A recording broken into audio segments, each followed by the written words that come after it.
Let's begin with the first poem in our collection of poems, The Heart of the Tree by Henry Kailabana.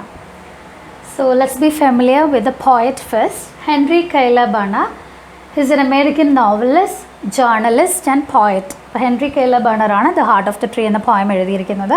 അപ്പോൾ അദ്ദേഹം American novelist ആണ്, journalist ആണ്, poet ആണ്. And The Heart of the Tree, ഈ പോയത്തിലേക്ക് നമുക്ക് വരാം. As the title suggests, അല്ലേ, title തന്നെ നമുക്കറിയാം, it's about the tree, something that is regarding the trees എന്നുള്ളതാണ്. So as the title suggest, the poem talks about the importance of planting trees. ഇപ്പോൾ മരങ്ങൾ നടുന്നതിൻ്റെ ആവശ്യകത എന്താണ് എന്നുള്ളതിനെ കുറിച്ചാണ്. അപ്പോൾ ഒരു മരം നടുന്ന ആൾ അതിനൊപ്പം എന്തൊക്കെയാണ് നടുന്നത്, അല്ലെങ്കിൽ what all other benefits are there along with planting a tree. That's what the poet mentions in the poem. And നമ്മൾ ഇന്നലെ കണ്ടിരുന്നു, ഒരു പോയം കാണുമ്പോൾ what form of poetry it is എന്ന് നമ്മൾ ഐഡൻറ്റിഫൈ ചെയ്യണം എന്നുള്ളത്. So like that this poem is a lyric. ഈ പോയം ഒരു ലിറിക്കാണ്. Do you remember what we have learned about lyric? Lyric is subjective പോയമാണ്, ഷോർട്ട് പോയം ആയിരിക്കും. അതുപോലെ തന്നെ what's a speciality of lyrics? It will be having a rhythm, ഒരു rhythmic tone ഉണ്ടാവുന്ന ഒരു പോയത്തിനെയാണ് നമ്മൾ ലിറിക് എന്ന് പറയുന്നത്. We have seen it is the songs that has to be sung in accompaniment of ലയ എന്ന് പറയുന്ന ഒരു മ്യൂസിക്കൽ ഇൻസ്ട്രുമെൻറ്റിനൊപ്പം പാടാൻ പറ്റുന്ന ഒരു മ്യൂസിക്, ഒരു ടോണുള്ള സോങ്സിനെയാണ് ലിറിക് എന്ന് പറഞ്ഞുകൊണ്ടിരുന്നത്. അപ്പോൾ അതനുസരിച്ച് ഇതും ഒരു ലിറിക്കാണ്, ഒരു ടോൺ, ഒരു റിതമുള്ള പോയമാണ്, സബ്ജക്റ്റീവാണ്. Here what is a subject? The importance of planting trees എന്നുള്ളതാണ് ഈ പോയത്തിൻ്റെ സബ്ജക്റ്റ് എന്ന് പറയുന്നത്. സബ്ജക്റ്റ്, അപ്പോൾ ആ പർട്ടിക്കുലർ സബ്ജക്റ്റ് അതിനെക്കുറിച്ച് മാത്രമായിരിക്കും, ഷോർട്ട് പോയം ആയിരിക്കും. So that are the specialities we can see in this poem. And also the heart of the tree title നമ്മൾ ഇന്നലെ അതും പറഞ്ഞതാണ്. ഇവിടെ ഉപയോഗിച്ചിരിക്കുന്ന ഒരു ഫിഗർ ഓഫ് സ്പീച്ച് ഉണ്ട്. What is that? It's personification. Heart of the tree, മരത്തിൻ്റെ ഹൃദയം എന്ന് പറയുമ്പോൾ ആ ട്രീയെ ഒരു ഹ്യൂമൻ ബീയിങ് ആക്കി വെച്ചിട്ട് ഒരു പേഴ്സോണിഫൈ ചെയ്തിരിക്കുകയാണ്. So giving human qualities, human attributes to non living things എന്ന് പറയുന്നതാണ് personification. So here the tree is personified. അപ്പോൾ ഈ രണ്ട് കാര്യങ്ങൾ ടൈറ്റിൽ കാണുമ്പോൾ തന്നെ ഓർക്കുക. It is about the importance of planting trees, and the tree is personified here, and this poem is a lyric. And personification we have already mentioned. Contemporary relevance ഉള്ള ഒരു തീമാണ് ഈ പോയത്തിൻ്റേത്. It's having a contemporary relevance. We know deforestation, what all are the problems of deforestation, how it effects the environment. അപ്പോൾ അങ്ങനെയുള്ള ഒരു കണ്ടീഷനിൽ, ഒരു സിറ്റുവേഷനിൽ poem is having great relevance. And also innumerable benefits of planting trees. The poem talks about the benefits of planting trees. ഇപ്പോൾ ഈ പോയത്തിൽ നമുക്ക് കാണാൻ പറ്റും how the indiscriminate felling of trees has led to environmental disaster. മരങ്ങൾ ഒരുപാട് നശിപ്പിച്ചത് കൊണ്ട്, വെട്ടി നിരത്തിയത് കൊണ്ട് എത്രമാത്രം അത് എർത്തിനെ, നേച്ചറിനെ, എൻവയൺമെൻറ്റിനെ അത് എഫക്റ്റ് ചെയ്തു എന്നുള്ളത് ഈ പോയത്തിൽ we can understand, we can see. And one more thing, an important thing that we have to remember when we go through this poem is the use of refrain. ഓർത്തിരിക്കേണ്ട ഒരു യൂസേജ് ആണിത്. ഈ പോയത്തിൽ 3 stanzas ആണുള്ളത്. ഈ 3 സ്റ്റാൻസയും തുടങ്ങുന്നത് same line വെച്ചിട്ടാണ്. What does he plant who plants a tree? ഒരു മരം നടുന്ന ആൾ എന്തൊക്കെയാണ് അതിനൊപ്പം നടുന്നത്? ഈ ഒരു ലൈനാണ് 3 സ്റ്റാൻസയുടെയും ഫസ്റ്റ് ലൈൻ എന്ന് പറയുന്നത്. So if a same line is repeated in different stanzas, it is called refrain. ഒരു ഫ്രേസോ അല്ലെങ്കിൽ ഒരു ലൈനോ ഒരു പോയത്തിൽ പലയിടത്ത് റിപ്പീറ്റ് ചെയ്തിട്ടുണ്ടെങ്കിൽ അതിനെ നമ്മൾ പറയുന്ന പേരാണ് റിഫ്രെയിൻ എന്ന്. So it was asked in the exam, what's the significance of the line that is repeated in each stanza, and also what is a refrain, it will be asked. So refrain is the repeated line or repeated phrase that is used in the poem. And why this line, the same line is repeated? എന്തുകൊണ്ടാണ് ഈ ഒരേ line തന്നെ എല്ലാ സ്റ്റാൻസയിലും repeat ചെയ്തിരിക്കുന്നത്? ഒരു കാര്യം ആവർത്തിച്ച് പറയുക എപ്പോഴും എംഫസൈസ് ചെയ്യാൻ വേണ്ടിയിട്ടാണ്, അതിനെ ഒന്നുകൂടെ ഉറപ്പിച്ച് അതിനെ ഒന്ന് ശ്രദ്ധിക്കപ്പെടുത്താൻ വേണ്ടിയിട്ടാണ്. So that's a same thing, same technique that is used by the poet. അതേ ടെക്നിക്ക് തന്നെയാണ് പോയറ്റും ഇവിടെ ഉപയോഗിച്ചിരിക്കുന്നത്. ഓരോ സ്റ്റാൻസയിലും പറയുന്നത് ഒരു മരം നടുന്ന ആൾ അതിനോടൊപ്പം എന്തൊക്കെ നടുന്നു എന്നുള്ള ആ ഒരു സെയിം കാര്യം തന്നെ, അതിൻ്റെ പല ആസ്പെക്ട്സ്, ഓരോ ലെവലിലുള്ള കാര്യങ്ങളാണ് ഓരോ സ്റ്റാൻസയിൽ പറഞ്ഞു പോവുക. So the same matter is presented there. What does he plant who plants a tree? So to give emphasis to that subject എന്താണ് ഉദ്ദേശിച്ചിരിക്കുന്നതെന്ന് വീണ്ടും വീണ്ടും ആവർത്തിച്ച് പറയാൻ വേണ്ടിയിട്ടാണ് that refrain as used the to show the benefits of planting tree. മരം നടുന്നതുകൊണ്ട് എന്തൊക്കെ പ്രയോജനങ്ങളുണ്ടെന്ന് റിപ്പീറ്റ് ചെയ്ത് പോയിട്ട് പറയണം. So that is called refrain. Repeated ലൈനിന് പറയുന്നത് റിഫ്രെയിൻ ആണ്. And in this poem the refrain is the line what does he plant who plants a tree. And now let's come to the poem. ഇപ്പോൾ stanza wise ഒന്ന് summarise ചെയ്തിട്ടുണ്ട്. അത് നമുക്ക് ആ stanza എടുത്തിട്ട് നമുക്ക് അതിലേക്ക് വരാം. So who does he plant who plants a tree? He plants a friend of sun and sky. So what are the things? A person who is planting a tree will be planting some other things along with that. What are they? മരം നടുന്ന ആൾ അതിനൊപ്പം എന്തൊക്കെ കൂടിയാണ് നടുന്നത്? മരം മാത്രമല്ല, ഒരു മരം നടുന്നതോടൊപ്പം വേറെ കുറേ കാര്യങ്ങളും അയാൾ ചെയ്യുന്നുണ്ട് എന്നാണ് പോയിട്ട് പറയുക. He plants a friend of sun and sky. Actually, a tree is a friend to sun and sky. We know the sunlight or the warmth of the sun, it is enjoyable, but when it is too hot, it is scorching, we cannot afford it, we cannot suffer. So ആ sunlight, heavy sunlight അല്ലെങ്കിൽ ആ ഒരു സൂര്യൻ്റെ കൂടിയ ചൂടിനെ തടയാനായിട്ട് trees സഹായിക്കുന്നു. So it is a friend to sun is more friendly or friendlier, we have to say, not more friendly, friendlier to earth when trees are there. മരങ്ങളുള്ളപ്പോൾ സൂര്യൻ കുറച്ചുകൂടി ഫ്രണ്ട്ലി ആയിട്ട് നേച്ചറിന്, എൻവയൺമെൻറ്റിന് ഫീൽ ചെയ്യുന്നു. ആൻഡ് സ്കൈക്കും സണ്ണിനും ഒരു ഫ്രണ്ടാണ് നമ്മൾ നടുന്ന മരങ്ങൾ എന്നാണ് പറയുക. And also he plants a flag of breezes free. Actually the leaves will be moving along with the breeze. കാറ്റിൽ മരങ്ങളുടെ ഇലകൾ ആടാറുണ്ട്. So it is like the flag, flags പോലെ ബ്രീസിനൊപ്പം ഫ്ലാഗ്സായിട്ട് മൂവ് ചെയ്യുകയാണ്. അപ്പോൾ മരം നടുന്നതിനോടൊപ്പം ബ്രീസസിന് ഫ്ലാഗ്സിനെയും കൂടെ ഫ്രീ ആയിട്ട് നമ്മൾ ഓഫർ ചെയ്യുകയാണ്, കൊടുക്കുകയാണ് ചെയ്യുക എന്നാണ് പോയിട്ട് പറയുക. And the shaft of beauty. Shaft means the ray of beauty towering high. Normally the ray, we will be mentioning the sunlight, the sun ray which is coming down to earth. മുകളിൽ നിന്ന്, ആകാശത്തിൽ നിന്ന് ഭൂമിയിലേക്ക് വരുന്നതിനെയാണ് sun raise നമ്മൾ പറയുക, സൂര്യപ്രകാശം. അതുപോലെ ഭൂമിയിൽ നിന്നും സൗന്ദര്യത്തിൻ്റെ ഒരു ray of beauty is going high. That means towering means rising high, growing up, മുകളിലേക്ക് ഉയർന്നു പോകുന്ന സൗന്ദര്യത്തിൻ്റെ ഒരു റേ ആണ് ഒരു ട്രീ എന്ന് പറയുന്നത്. When the sun rays are coming down to earth, the beauty rays that are the trees, they are rising up, rising towards the sky. And then he plants a home to heaven, a nigh for song and mother croon of bird, in hushed and happy twilight heard the treble of heaven's harmony. And he said that it's a friend to sun and sky, and also the flag to the breezes, and also a shaft of beauty. മൂന്ന് കാര്യങ്ങൾ പറഞ്ഞു. അതിനുശേഷം the poet is saying that it is a heaven itself. മരം എന്ന് പറയുന്ന tree is like a heaven. നമുക്ക് heaven is something, a concept that we have which is far away from us. heaven എന്ന് പറയുന്നത് നമുക്ക് ഒത്തിരി ദൂരത്തിലുള്ള നമ്മുടെ ഒരു സങ്കല്പമാണ്, സ്വർഗം എന്ന് പറയുന്നത്. സോ ആ ഹെവന് നമ്മുടെ അടുത്ത് തന്നെ, close to us, the trees are making a heaven. Tree എന്ന് പറയുന്നത് ഒരു ഹെവൻ തന്നെയാണ്. നമുക്ക് കാണാവുന്ന ദൂരത്തിൽ നമ്മുടെ അടുത്തായിട്ട് ക്രിയേറ്റഡ് ആയിട്ടുള്ള ഒരു ഹെവനാണ് ഓരോ ട്രീയും എന്നാണ് പറയുക. Wood makes a tree a heaven which is nigh means close to us. നമ്മുടെ അടുത്തുള്ളൊരു ഹെവനാക്കി ഓരോ ട്രീയെയും മാറ്റുന്നത് എന്താണ് എന്നുകൂടി പോയിട്ട് പറയുന്നുണ്ട്. For means because a song and mother croon of bird, because from the trees we can listen to the beautiful songs of the birds, and also the mother croon means lullaby, the mother lullaby of birds. അമ്മക്കിളികളുടെ താരാട്ടുപാട്ട്, അതുപോലെ മറ്റനേകം കിളികളുടെ പാട്ടുകൾ മരത്തിൽ നിന്ന് നമുക്ക് കേൾക്കാം. And when it could be heard, എപ്പോഴാണ് ഇതൊക്കെ കേൾക്കാൻ പറ്റുക? In hushed and happy twilight it could be heard. In the evening, twilight time, okay, after the sunset.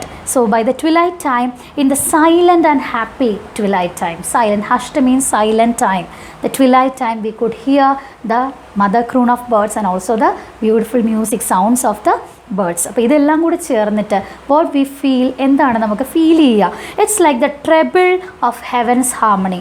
It's like the treble means A high tone of the heavens harmony. It's a blend of music, the different sounds of the birds.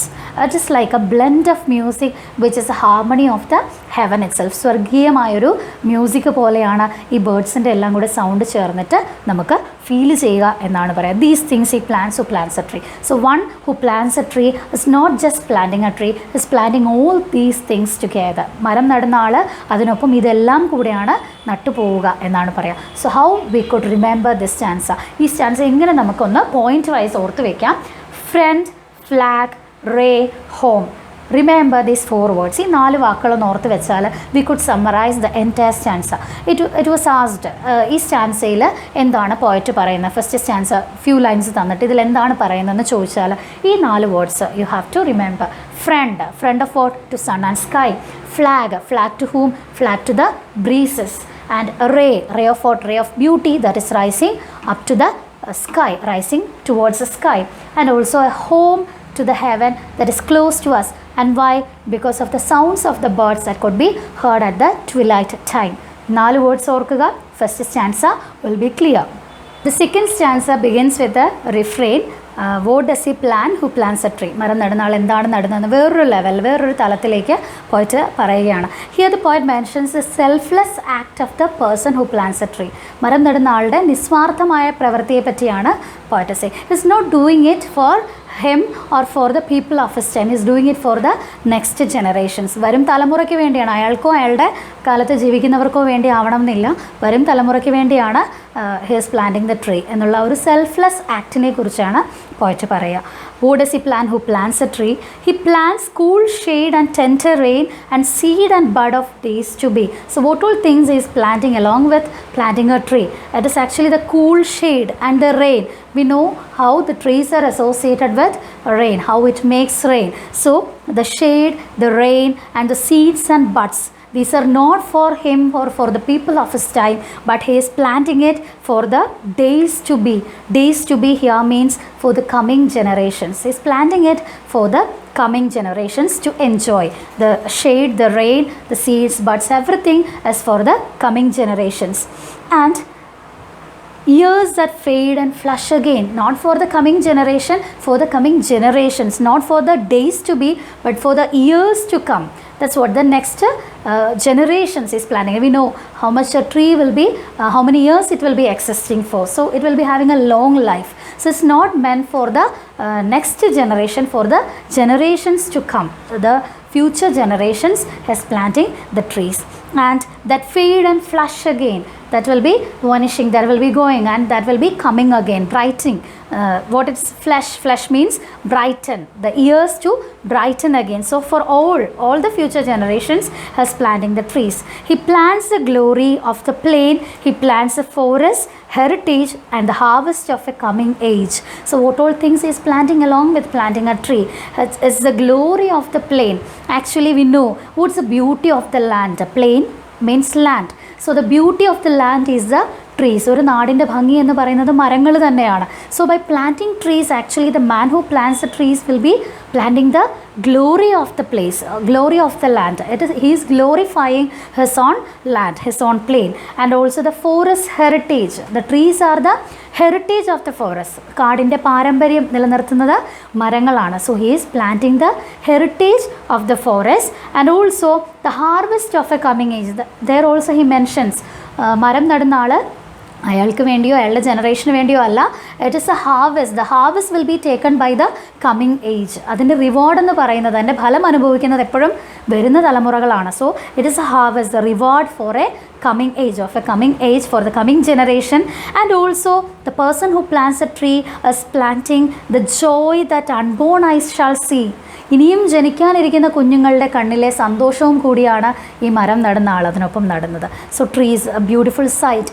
Children will be, especially small children will be enjoying, will be delighted by seeing the trees, the beauty of the trees, and by enjoying fruits and all the things that the trees provide. So they will be enjoying it, they will be very happy with it. So the unborn eyes will be seeing that happiness, the joy, and it will be planted by the person who is planting the tree. മരം നടുന്ന ആളാണ് ആ കണ്ണുകളിലെ തിളക്കവും സന്തോഷവും ഒക്കെ നടുന്നത്. അപ്പം he's not doing it for him. It's a selfless act. It's not a selfish act.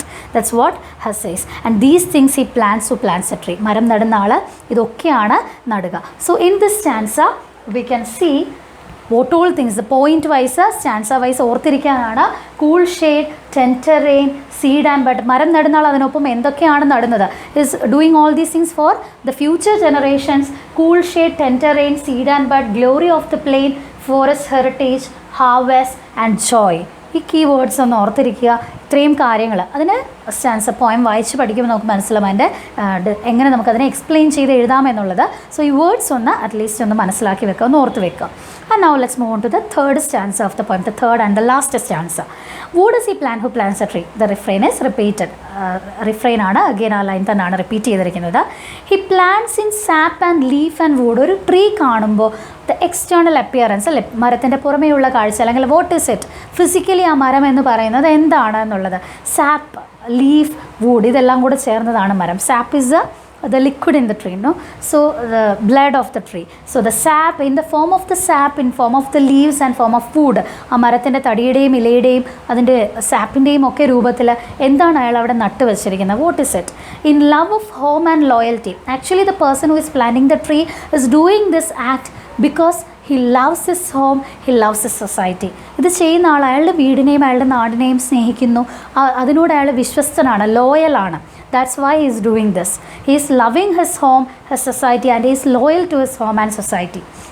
And he is having a forecast thought of civic good. So the important theme that the poet is presenting in the last stanza is the civic good, the goodness of the people, the welfare of the society is the intention of the person who is planting the trees. മരം നടുന്ന ആളുടെ ഒരു പ്രധാനപ്പെട്ട intention, ലക്ഷ്യം എന്ന് പറയുന്നത് സമൂഹത്തിൻ്റെ വികസനം അല്ലെങ്കിൽ welfare, wellbeing of the people തന്നെയാണ്. അയാളുടെ ചുറ്റുമുള്ള ആളുകളുടെ നന്മ തന്നെയാണ്. So farcast thought, he's far sighted, he can see things in advance. മുൻകൂട്ടി കാര്യങ്ങളെ അയാൾ കാണുന്നു. Farcast thought of civic good. Civic good means the welfare of the people. His blessings on the neighbourhood. Here his means God's blessings. His എന്ന് പറയുന്നത് ദൈവത്തിൻ്റെ, God എന്നുള്ളതാണ് അവിടുത്തെ indication എന്നുള്ളത്. His blessings on the neighbourhood. Actually the person who is planting the tree is giving the blessings of God. ദൈവത്തിൻ്റെ അനുഗ്രഹമാണ് അയാളുടെ ചുറ്റും നേടിക്കൊടുക്കുന്നത് മരങ്ങൾ നടുന്നതിലൂടെ. And God is mentioned here. God who is in the hollow of his hand holds all the growth of our land. So the growth and the development, the prosperity of the land is in the empty space, is in the hollow of the God.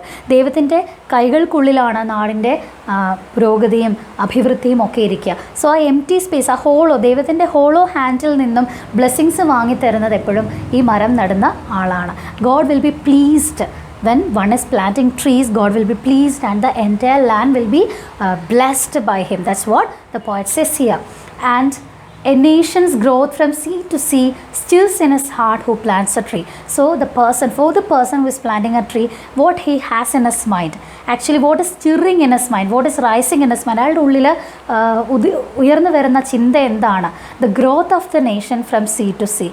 He is selfless and is thinking only about the welfare of the people and the growth of his nation from sea to sea. Sea to sea means the whole world. ലോകം മുഴുവനും develop ചെയ്യട്ടെ, വളരട്ടെ, അഭിവൃദ്ധി പ്രാപിക്കട്ടെ എന്ന് മാത്രമാണ് മരം നടുന്ന ഒരാൾ ഉള്ളിൽ ചിന്തിക്കുക എന്നുള്ളതാണ്. So the last stanza is about the intention, the good intention of the person who is planting the tree. He is thinking about the welfare of people and he is just seeking for the blessings of God to be showered on his neighborhood. അപ്പോൾ ഇത്രയുമാണ് 3 സ്റ്റാൻസയിൽ present ചെയ്യുക. Last stanza in 2 points we could remember it.